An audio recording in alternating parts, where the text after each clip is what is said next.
Yeah, I was about to say Claude is still up for grabs, but I don't think it's necessarily good here. There's a lot of shutdown and lockdown coming in. For those of you who may not be aware, this could potentially be the chance for Omega to go home. So MyTech, Kuala Lumpur, let me hear some noise here to find out which of these two teams are going to be moving on. Will it be the lower bracket meta from the Philippines or the homegrown heroes Orange Esports from Malaysia? Only the land of dawn shall bear witness. Oh man, ladies and gentlemen, welcome to game number 4. It's match point for and obviously Orange, but it seems like the action just doesn't stop. I expected Chaknu to be the aggressor here with the Franco early on, but Orange, they read it out.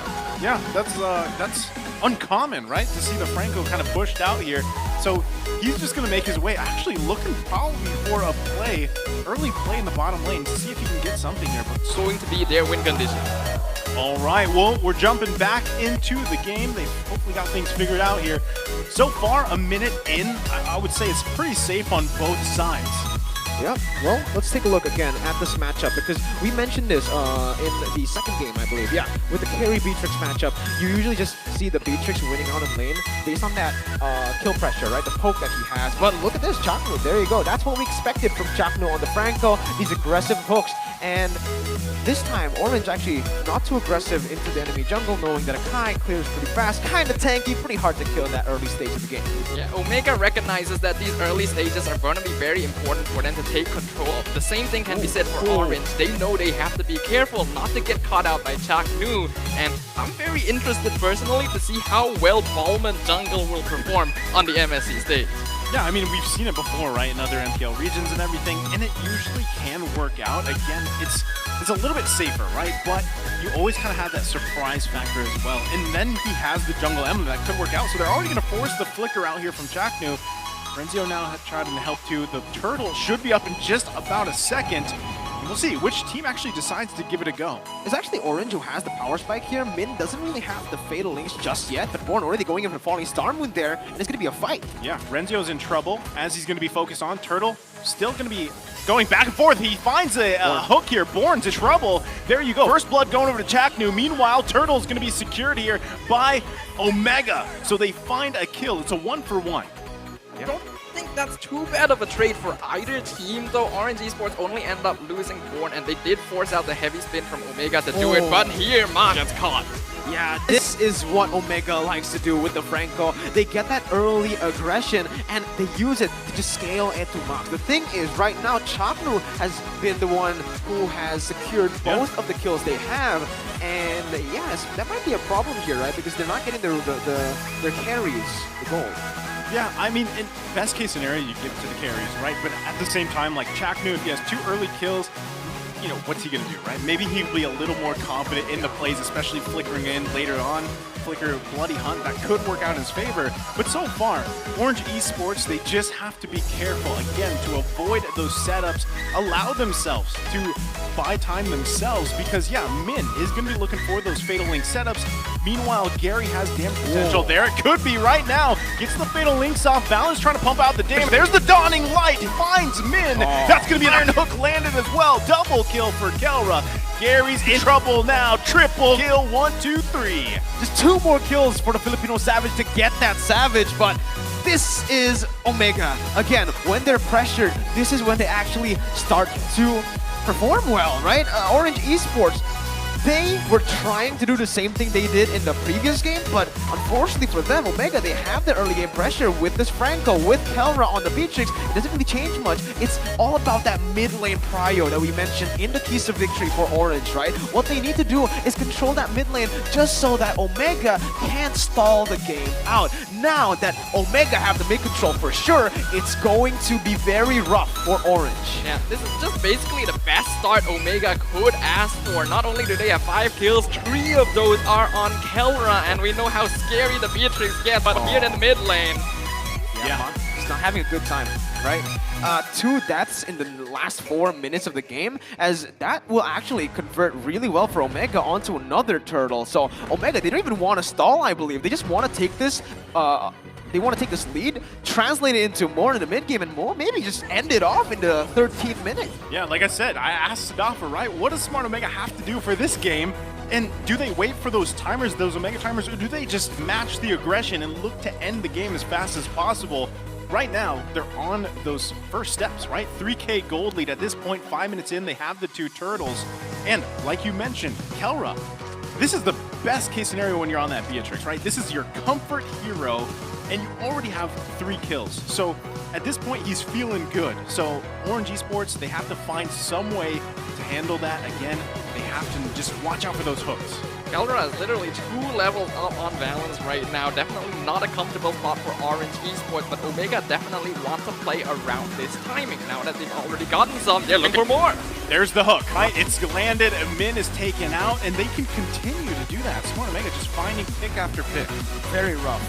When Kelra has 3 kills in lane in the winning matchup as well, it's going to be tough for the enemy goal laner. And even at the top side here, Born, he wants to pressure Renzio. But the thing, wait, Renzio, Consecration, what? Okay, little over, I don't know if that's overconfidence or what exactly happened, but he gets taken out. So they find a kill, right?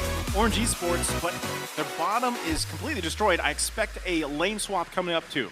Yeah, that's a bit uncharacteristic of Renzio, but not too big of a blow to Omega right now. They are still 3K ahead, 6 minutes into the game. And again, they want to make use of this momentum, continue catching people out. Min, he tends to be quite vulnerable to these hooks when he is playing on this Atlas, which is kind of weird considering that he usually is aware of them most of the time, but just goes to show that there are some differences in headspace based on what hero you're playing.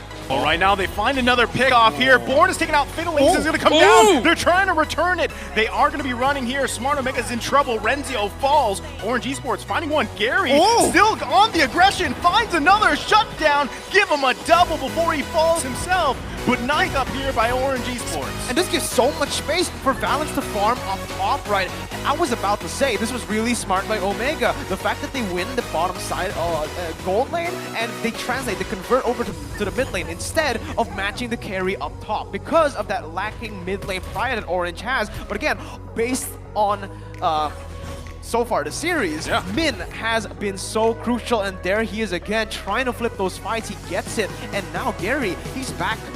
Even, I feel like, even might be ahead slightly compared to Ryzen. Yeah, he's a little bit ahead. I mean, Ryzen's got tons of assists, right? But this is good positioning for Gary specifically. Now, Min, he's struggling a little bit, but when he finds those hits, it's, oh my goodness, that's just too much damage from Kelra already. I believe he already has a Malefic Roar too at this point, so he is going to be melting people with just the Wesker alone. Kelra instantly just taking advantage of that miscalculation by Born. He got hit by the first sniper shot, thought, I can tank it, jumps in with the falling star moon, another sniper shot straight to the face, gives another free kill, and here comes Ryzen in the backline. Ryzen trying to find something with the heavy spin, man, could be in trouble. They are going to be looking for the Fatal Links setup, not just yet, they don't connect. That's tough here for Orange Esports. Dawning Light's going to come out, dodges the hook, so far, so good. At this point, I feel like anyone who Chaknu hooks will just get bursted down by Kelra. I feel like the items are just too much here, but Omega, they're going to the bottom side. Renzio is behind compared to Born, so he might just be caught out here. He needs to be very, very careful there in that bottom side, not to overextend, but Kelra's looking for something with Chaknu. Oh, Chaknu flickers in with a bloody hunt. Born, he's still, okay, he gets taken down here. Kelra also finding Born, so tough plays. I mean, this is, again, pace setting. They have to watch out. Look at the damage coming out from Kelra. This is just a butterfly effect from Omega. The moment they gave that triple kill in the first couple minutes to Kelra, it was all downhill for Orange and just the complete ball in Omega's court. Right now, it's going to be very difficult for them to end up losing the game unless they make a big mistake. However, we have to know Orange has the form of that in a big combo. The Fatal Links into the lethal counter. So Omega, they still have to play quite safely towards that late game. That's what I'm worried about, though. Yes, Orange Esports, they have a team fight composition, a lot of AoE damage, but with Ryzen, they can nullify all of that. When you go for that engage, when you land that Fatal Links, all Ryzen needs to do is pop that heavy spin. Everyone, it becomes a messy team fight, and Omega, they just benefit off of that so much with Kelra, that's so ahead. Wow, he just melts down. He didn't even need the retribution there. That's the thing, right? When you're this far ahead, you pretty much have free reign over the objectives, and Orange Esports just has to continue to buy time. Meanwhile, we were talking about in the draft, Smart Omega could buy time, but it's completely flipped here. So they find another turret, and at this point, Smart Omega in the driver's seat. Lightning Trunky and also purchased on Ed2 Max, so the Xavier is slowly scaling up as well. Eventually, Orange, they do not have to mind the Beatrix, they also have to think about the mid laner on the side of Omega, all while they're trying to avoid Chaknu and Ryzen. This is why this draft from Orange just feels a little bit too risky. Going around that Atlas and Eve really hasn't worked out too well for them in the past. Yeah, they're going to try to defend this bottom side, and honestly, Omega, they're just going to punish this, right? This is why it's just, again, so rough for Orange. When Kelra got that initial triple kill, now he just snowballs. It's just so tough to stop Beatrix from snowballing once he gets that initial gold. Because look, he's just zoning everyone with the, with the Brenner. I thought that was going to hit.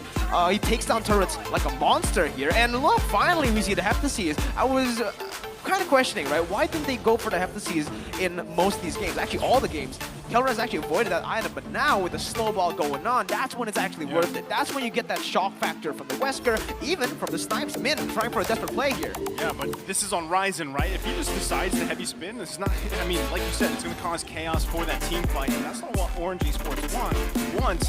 But Smart Omega not going to just drive into the base, carelessly, because they also don't want this to slip out of their hands. Absolutely. Omega now is going to be at peak pressure point.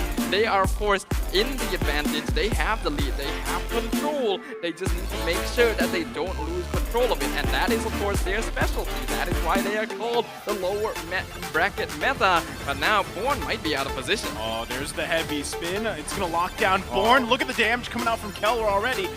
Doesn't connect on that one, but Renzo should be able to find the kill, and he does. Meanwhile, now Min is in trouble. Can he actually escape this? Renzo not going to commit, going under the turret. He is going to be zoned out just a little bit. Gary trying to help the team out. Conceal's going to be popped. Ooh, Iron Hook not going to connect there. Max range, barely, almost getting the pick there, but yeah, Orange, they're just trying to defend here at this point. The render shot does not connect, and that's the lethal wonder, the lethal counter pop. Gary gets hooked though. Yeah, there's the hook. Iron Hook's gonna land. Gary should be fine. Meanwhile, in the top lane, they find another kill on Valens. Smart Omega not gonna let up here. Born now back up. Should be able to still defend. Smart Omega just assaulting. I mean, until the next Lord comes up in about 10 seconds. This is a rough spot for Orange Esports. Very comfortable for Omega, though. Again, Kelra just getting that snowball started all of this. And now, even though Min wants to look for those big catches with the Fatal Links, when he can lose half his HP in a single shot from the Beatrix, it is very difficult for literally anyone on Orange Esports to try and make anything happen.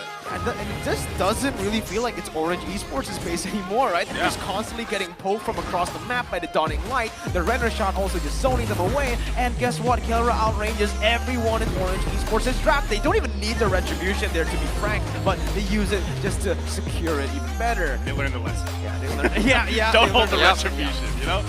Might as well use it here. Even if you have the massive lead, there's going to be a hook, but it is on Min, so they should be fine. So now they just wait for the Lord to push up here.